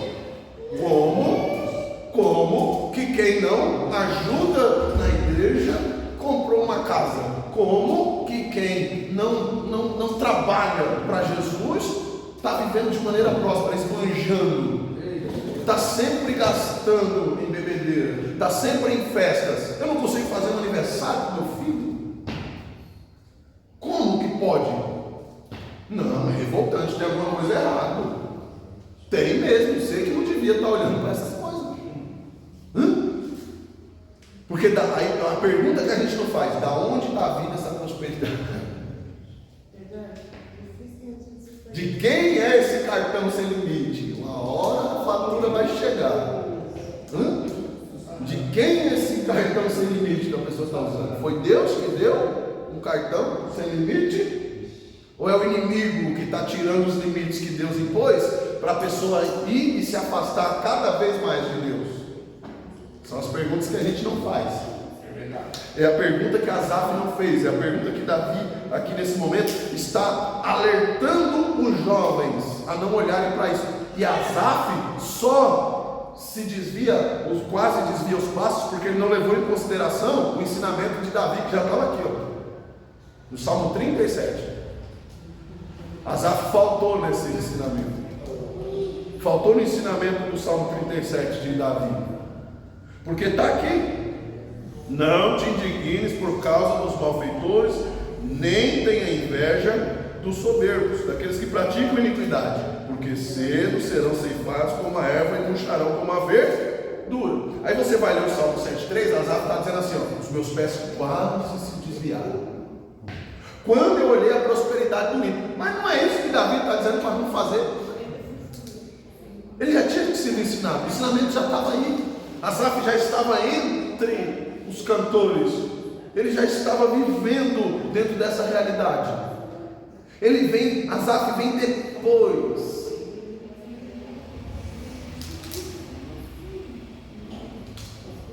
Davi agora está ensinando para nós, mais uma vez, que nós não devemos se indignar quanto à prosperidade dos ímpios, porque isso não diz respeito a nós. Quem que vai pagar a conta? É você que vai pagar a conta? É você que vai pagar essa fatura? Não, então fique em paz. Você está preocupado com o quê? Não é você que vai pagar a conta. Não é você que vai pagar a conta da bebedice. Não é você que vai pagar a conta da cervejada. Não é você que vai pagar, né? Fique em paz. Agora, se a gente não vigia, o que a gente faz? A gente paga a conta.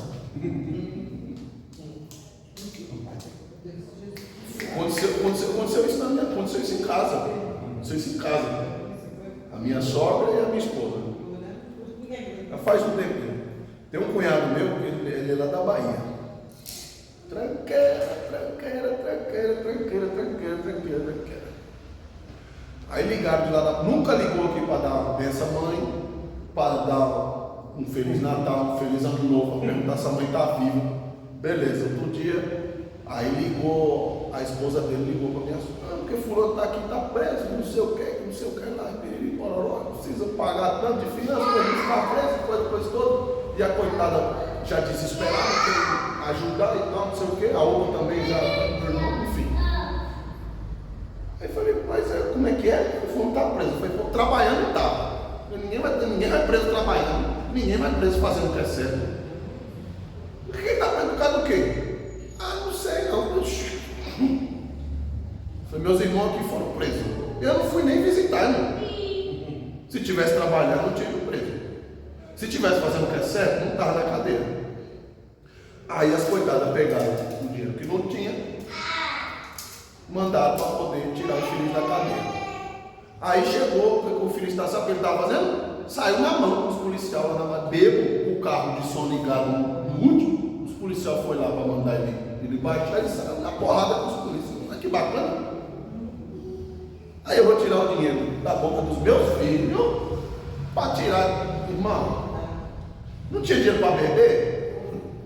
Não teve dinheiro para botar som no carro? Você entende? Resultado, depois de algum tempo, nem com a mãe fala mais. Mas não diga que é minha mãe, não fala mais comigo, não ligue mais para cá. É lógico, saiu da cadeira, não precisa mais. Entende? Mas por quê? É situações, o que eu falei para você? São situações que às vezes Deus quer apertar, Deus quer trabalhar, e a gente vai e bota a nossa. Não. Resultado, depois ele teve que fazer um empréstimo para resolver umas coisas de casa que não é. E agora? Eu falei, a próxima vez que Deus botar a mão em alguma coisa para ele apertar, para ele fazer, para ele agir, tu não bote a sua não, deixe Deus trabalhar, deixe Deus fazer. Porque olha o resultado aí agora.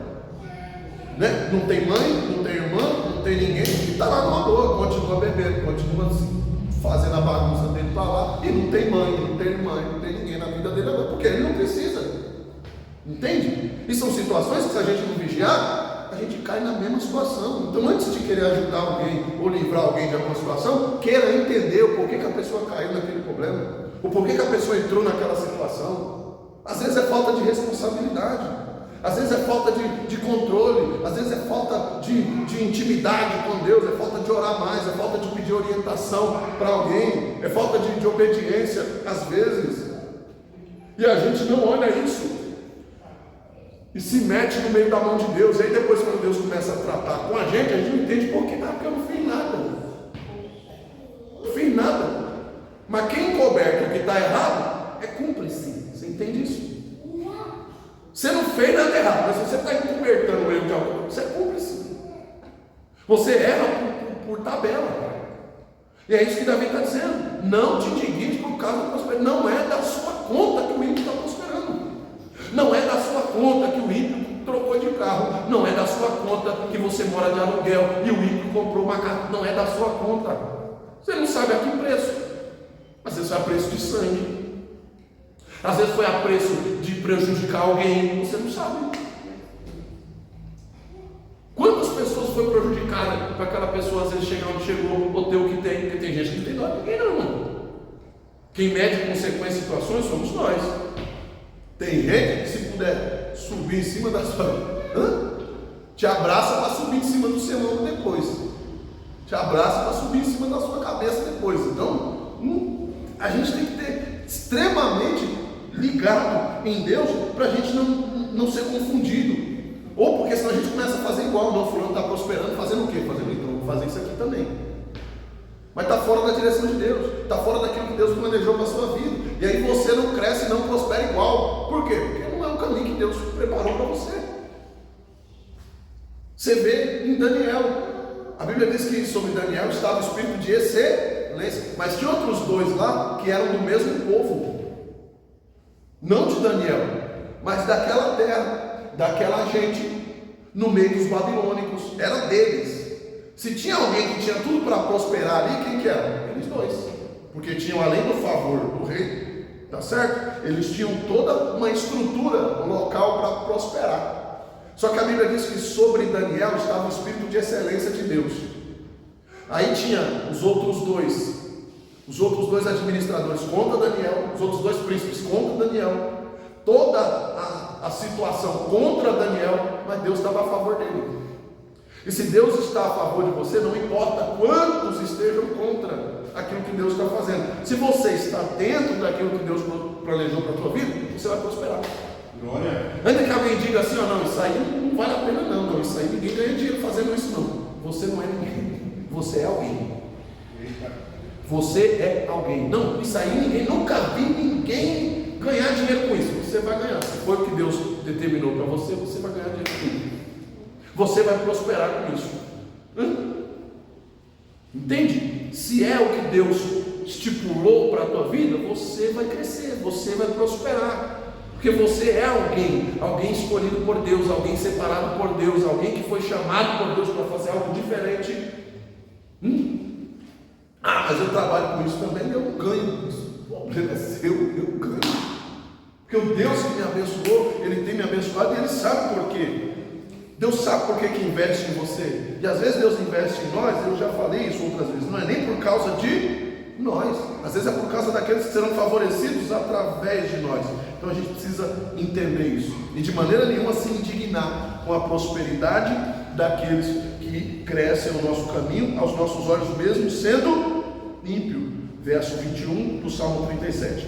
O ímpio toma emprestado e não paga. Quem pega emprestado e não paga não é crente, é ímpio. Mas se alguém que diz que é crente e compra e não paga, não é crente, é ímpio. A mesma questão que a gente estava falando do cajado, né? Se tem medo do cajado, não é ovelha, porque a ovelha ela não tem medo do cajado. A ovelha não geme por causa do cajado. A ovelha não reclama por causa do cajado, porque ela sabe que o cajado não é para machucar ela. O cajado é para machucar bode e lobo. Então, a ovelha entende que de maneira nenhuma o cajado vai machucá-la. Porque ela sabe que o cajado, na verdade, para a ovelha é uma proteção. O ímpio toma emprestado e não paga, mas o justo se compadece e dá. Não precisa nem pedir. Deus toca no seu coração, abençoa alguém, abençoa fulano, abençoa ciclano, e você abençoa. Se você está na direção de Deus, ou se Deus levantou você para abençoar alguém, às vezes a pessoa não vai nem chegar ao ponto de pedir, Deus vai te incomodar para abençoar aquela pessoa. Eu já vi Deus cuidar de missionários, que a igreja em que eles congregavam não tinham condições de dar uma cesta básica por mês, não tinha condições. A igreja que congregava não tinha condições de dar uma cesta básica mesmo, arroz, óleo, macarrão, sal, açúcar, café, básica. Não tinha, a igreja não tinha essa condição.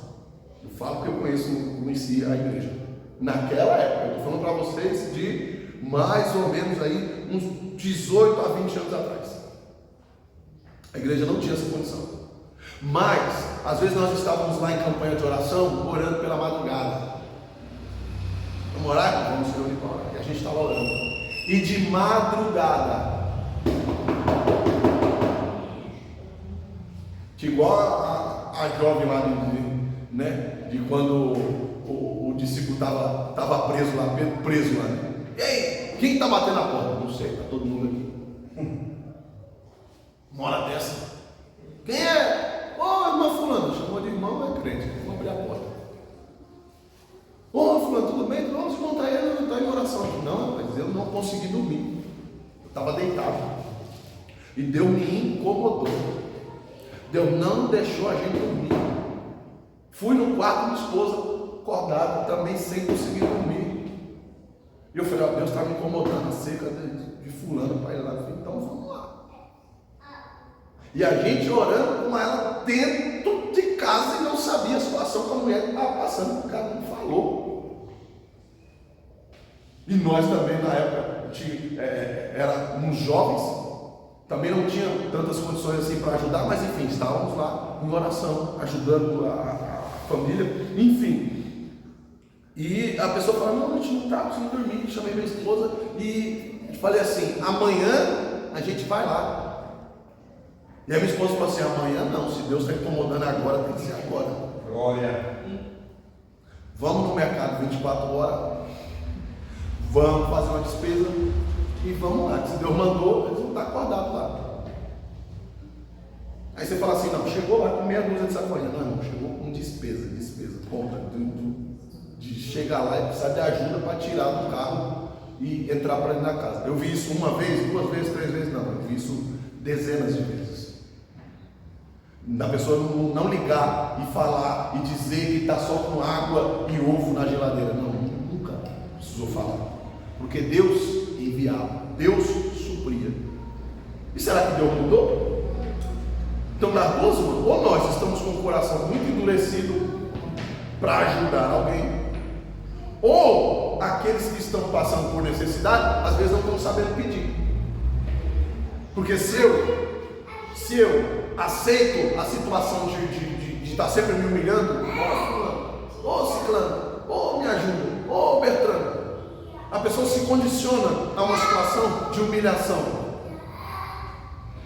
Deus não vai se mover, porque a pessoa já está se humilhando, já está fazendo, já está falando. Então um outro ali vai e traz migalhas. Agora, quando Deus manda, Deus não manda migalha, Deus manda provisão, Deus manda providência. E eu não estou falando que você não tem, diferente de nós aqui, que você tem acesso ao pastor, você congrega numa igreja que tem assistência social, é diferente, você tem acesso a ligar para o pastor e falar, tá certo? Agora eu estou falando de uma situação onde não tem condições, ou a pessoa congrega numa igreja que não tem situação, ou não conhece ninguém que possa ajudar, e não quer ficar batendo de porta em porta, se humilhando, vai descer em oração. E o seu pai, que vem em secreto, vai responder. É por isso que quando Deus te mandar abençoar alguém, não pestaneje, não pensa 2 vezes, vai e faz. Faça, e faça sem dó e faça sem medo, porque não vai lhe faltar. Não vai, porque quando Deus manda, Deus já manda a providência junto, Deus já manda o recurso, Deus faz coisas extraordinárias. Quando você aprender o poder de abençoar, você também será extremamente abençoado. Crente que tem a mão mirrada, ele não tem só a mão mirrada para dar, ele também tem a mão mirrada para receber. Deus não tem como colocar nada na mão dele. Não, por que não? Porque é assim. Vive assim. Não, Deus não tem como botar nada numa mão que está mirrada, numa mão que está escondida, numa mão que não abençoa. Quando nós entendermos verdadeiramente o nosso posicionamento, a gente não está nem aí mais porque o ímpio está prosperando. Por que não, pastor? Porque eu estou prosperando também. Agora, a minha prosperidade eu sei de onde vem. E como que eu sei que eu sou próspero? Como eu tenho dinheiro sobrando na conta? Não. Olha a proporção em que os seus filhos ficam doentes, a proporção em que você tem que ir para o médico, a proporção em que você toma remédio e a proporção em que os ímpios gastam com essas coisas.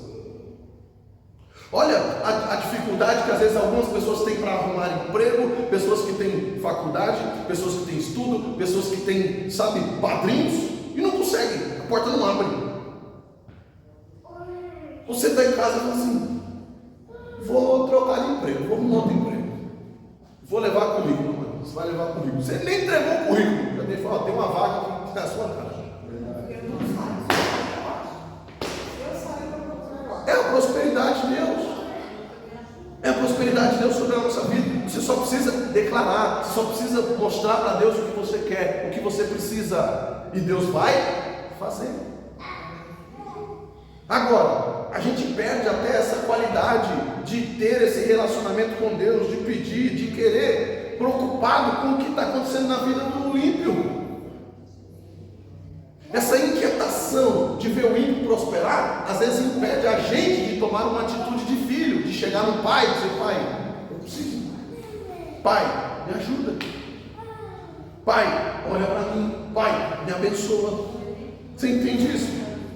Que verdadeiramente as potentes mãos do Senhor estejam voltadas para nós, para nos abençoar, para liberar bênçãos sobre a nossa vida, que tudo aquilo que estava travado sobre a tua vida, que aquilo que os teus olhos não eram capazes de enxergar até hoje, você passe a ver em nome de Jesus, você passe a enxergar a provisão de Deus sobre a tua vida.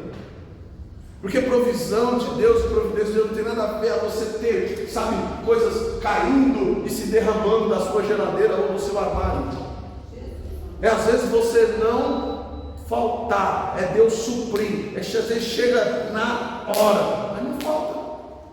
Quantas vezes a gente ficou em desespero, meu Deus, esse mês não vai dar, Senhor, aquela conta, meu Deus, aquela fatura, esse cartão, eu já gastei tanto, meu Deus, não vai dar. A gente sofre por antecipação. E não vai dar, e na nossa cabeça não vai dar. E a gente está desesperado que não vai dar. E chega no dia e dá. Verdade. É só. Chega no dia e sobra. Por que isso? Se a gente já fez a conta, porque a gente não confia o suficiente. E eu confiar em Deus não quer dizer eu agir de maneira irresponsável. O que é eu agir de maneira irresponsável? Eu ganho 3, vou gastar 6. Aí você ser irresponsável mesmo. Aí não tem nem prosperidade, não tem jeito. Mas se você está agindo corretamente, está gastando dinheiro naquilo que é pão, está investindo na sua família, está gastando com aquilo que você tem que gastar, fique em paz. Fique em paz, porque Deus vai agir e prosperar e abençoar a tua vida. E é sobre isso que Davi está falando. O ímpio toma emprestado e não paga, mas o justo se compadece e dá, e abre a mão e abençoa. Porque aqueles que ele abençoa herdarão a terra. Aqueles que forem por ele amaldiçoados serão desarraigados, serão esquecidos, serão lançados fora. Os passos de um homem bom são confirmados pelo Senhor. Não sou eu que falo de mim, não é você que fala de você, não é você que diz que você é bom, não é você que diz que você é de Deus, é o Senhor quem fala por nós. E ele deita-se no seu caminho, deleita-se no seu caminho, ele descansa no seu caminho. Ainda que caia, não ficará prostrado, pois o Senhor o sustém. O que é sustento? Segura pela mão, deixa de pé. É o Senhor quem te dá firmeza com a sua própria mão. Com a mão de quem? Com a mão de Deus. O próprio Deus dizendo, é Ele quem te segura e te deixa de pé. Aí olha o conselho de Davi: fui moço, agora sou velho, vivi toda uma vida e nunca vi desamparado um justo, nem a sua descendência mendigar. Mas isso agora Davi está falando depois de toda uma vida de experiência com Deus. Davi está falando isso, ele mesmo fala, não é jovem, tá certo? Não é moço, agora ele é velho. Ele está falando isso depois de toda uma experiência. Porque você pega um Davi lá no Salmo 40, ele está dizendo, apressa-te, Senhor. E a questão do Salmo 40 está na frente, não quer dizer que foi escrito depois, tá? Os salmos não estão em ordem cronológica, nós bem sabemos disso, tá certo? Mas aqui Davi está falando, aqui é Davi na velhice. Davi na velhice está dizendo, eu fui moço e hoje eu sou velho, mas nunca vi desamparado um. Mas no Salmo 40, Davi lá na sua meia-idade, olha a oração dele, Senhor, apressa-te. Por que Davi ora assim? Porque ele está vendo seus dias passarem e nada mudar. Ele está vendo seus dias passarem e a promessa não chegou ainda. Então ele se desespera e ele ora, Senhor, apressa, porque eu não sou imortal. O Senhor tem, um dia como 1000 anos, eu não tenho. Para mim um dia é um dia só, e pronto, acabou. Eu não vou viver esse dia de novo. Eu não tenho mais 100 anos. Essa é a oração de Davi. Senhor, eu não tenho mais tanto tempo. Então apressa-te para cumprir a sua promessa. Entende? Então Davi está fazendo essa oração. Mas aqui já é um Davi lá na frente. Depois de ter feito essa oração, e como a gente se desespera no meio do caminho, entende? Então ele faz aquela oração do Salmo 40. Só que aqui no Salmo 37, olha o que ele está dizendo. É Davi depois do Salmo 40. Ele diz, não, gente, fique em paz. Tem hora que a gente desespera mesmo. Tem hora que a gente parece que vai ficar maluco. Tem hora que a gente parece que vai entregar os pontos. Mas fique tranquilo, porque eu fui moço e hoje eu sou velho. E eu não estou falando só da minha vida, é isso que Davi está dizendo. Mas nunca vi desamparado um justo. Então o segredo está em ser justo. Não ser justo segundo a minha própria justiça, mas ser justo segundo a justiça de Deus. Porque se eu sou justo segundo a minha própria justiça, eu vou defender só aquilo que é de interesse próprio e meu, aquilo que vai favorecer a mim e aos meus. E não é isso que Davi está falando. Davi está falando de uma justiça de Deus, aquele que anda dentro da vontade de Deus. Eu nunca vi um desses ser desamparado, nem a sua descendência. Então olha só, quando nós conseguimos invocar a bênção de Deus para nós, ela fica por herança para os nossos também, se é lógico eles permanecerem dentro da vontade de Deus. Então, essa justiça que eu trouxe para a minha vida, agora ela fica por herança para a vida dos meus filhos. E como consequência disso, a bênção de Deus também que recaiu sobre a minha e sobre a tua vida, agora ela fica por herança para toda a nossa descendência. Entende isso? Então, que verdadeiramente nós possamos compreender que as mãos do Senhor estão a favor, estão sobre a nossa vida a todo o tempo. Bem? Glória a Deus. O tempo passou, hoje deu um trabalho. Eu acreditei que nós íamos chegar no Salmo 42, mas não deu. Chegamos no 40, está valendo, né? Mas é isso. Aí vou deixar o 42 porque tem muita coisa. E a gente deixa para a próxima aula. Então, vou tentar fechar na próxima aula aí os salmos, porque eu acredito que não vai dar. Precisa pelo menos de mais umas 2 aulas ainda. Tudo bem? Até aí? Alguma pergunta? E sem se esquecer disso, né? Todos esses salmos, eles são, na verdade, cânticos. São músicas, são louvores. Então, olha só como racionais eram os louvores nesse tempo. Como eram as músicas nesse tempo. Com verdade elas traziam e faziam os crentes não só salmodiarem, mas raciocinarem. Tem louvores que a gente vem, a gente acha lindo. Chega em casa a gente não lembra um trecho para pesquisar. Não é? Sim ou não? Então a intenção não é ser lindo, a intenção não é ser bonito, a intenção é a mensagem que a música está deixando para mim. A questão não é a melodia, a questão não é a batida, a questão não é a emoção que a música provoca em mim. A questão é o ensinamento que essa música está me trazendo. Eu preciso entender que a música também é uma ministração. É isso que está aqui, o Eric ensina para as crianças, né? Nosso ministro de louvor ensina isso para as nossas crianças aqui.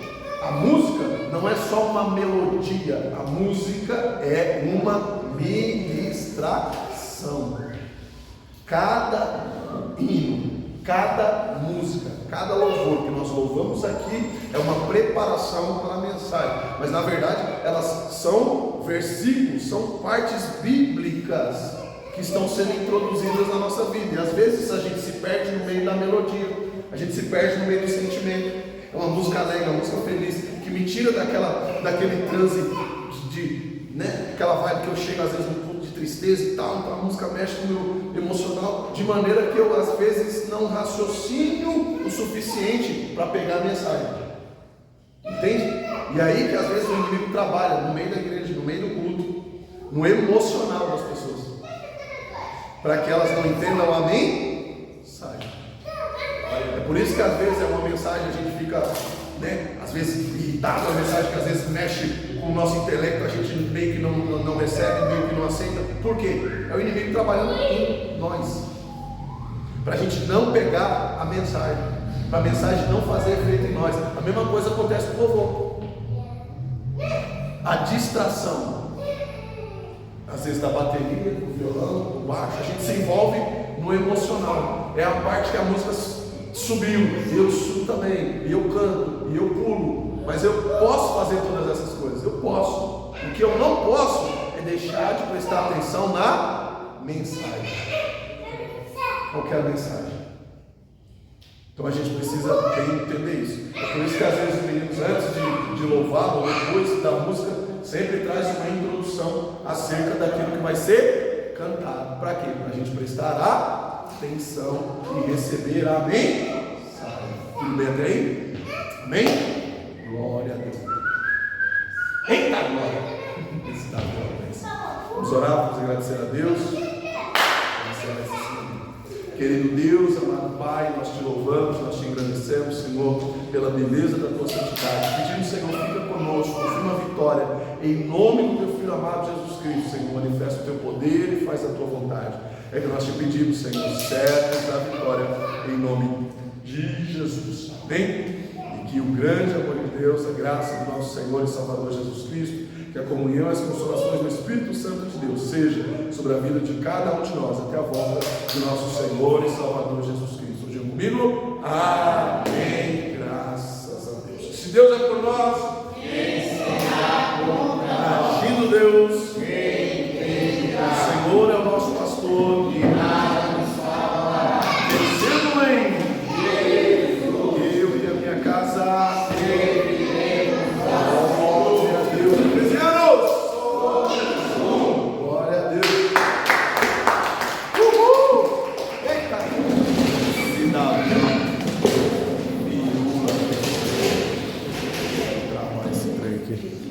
Descarregou.